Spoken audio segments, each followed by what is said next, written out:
morning, everyone. It's Tiffany Wissinger, and we are having an NCLEX practice. We're going to go over cranial nerves. So I have a question, and then we're going to go through the 12 cranial nerves. So I use a free site called testguide.com for NCLEX practice questions.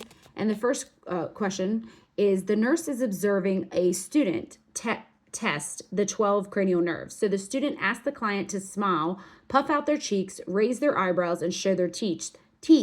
Which cranial nerve is the student assessing? So is this cranial nerve 1, cranial nerve 7, 8, or 12?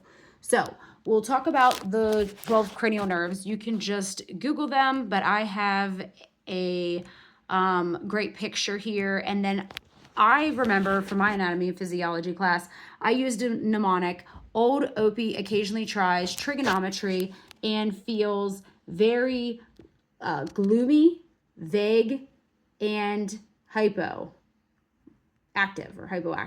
But there's tons of different mnemonics you can use. Some people, there's so many different ones. I mean, there's 35 that I found.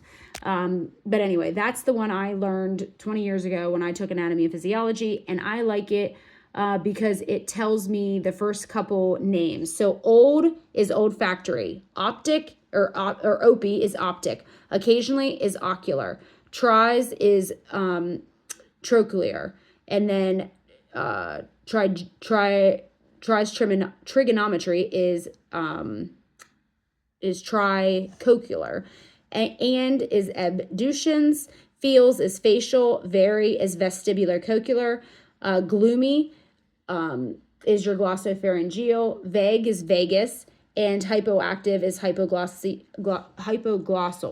So if we go over to this picture, this will tell us how these work. So like we said, old opie is old olfactory. Think about your old nose. That has to deal with your smell. Then you have optic.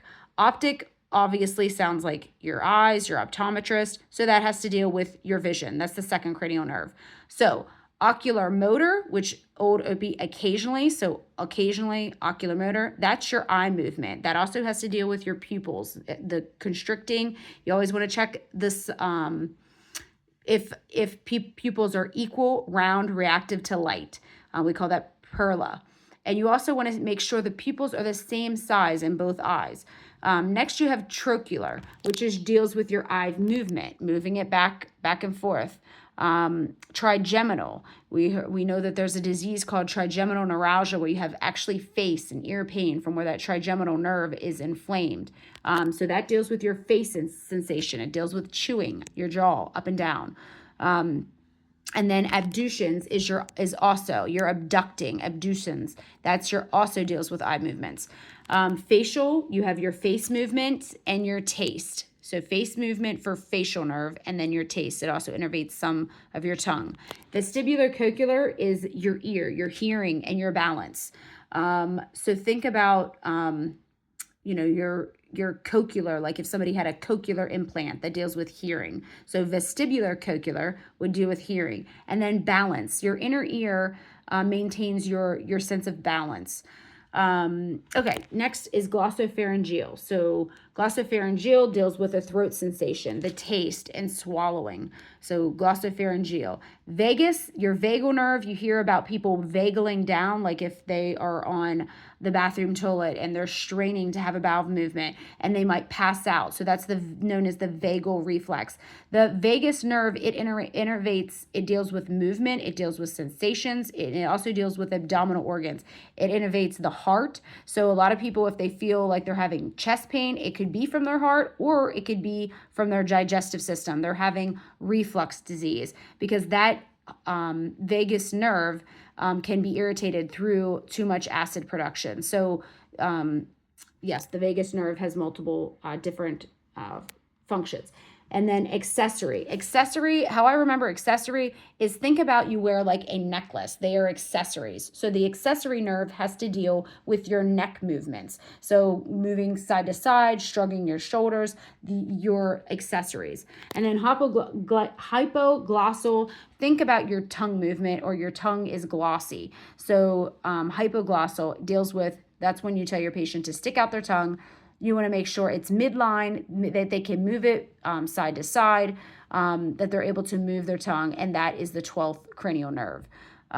So we'll go back over to our question, and we know now that if you're asking somebody to smile, puff out their cheeks, raise their eyebrows, and show their teeth, that has to deal with your moving your face. So that would be your 7th nerve. So remember, old Opie occasionally tries trigonometry and feels. Feels, remember, feel your face. So number 7 is the cranial nerve. So we'll hit number 7, and we're going to check that. And it is correct. So cranial nerve 7 is the facial nerve. And this is where you ask the client to perform the actions to check if it's asymmetric. So this is the test you do to see if a patient is having a stroke. And you're going to evaluate. Taste is also part of that cranial nerve 7. Are they able to identify sweet, salty, sour, or bitter?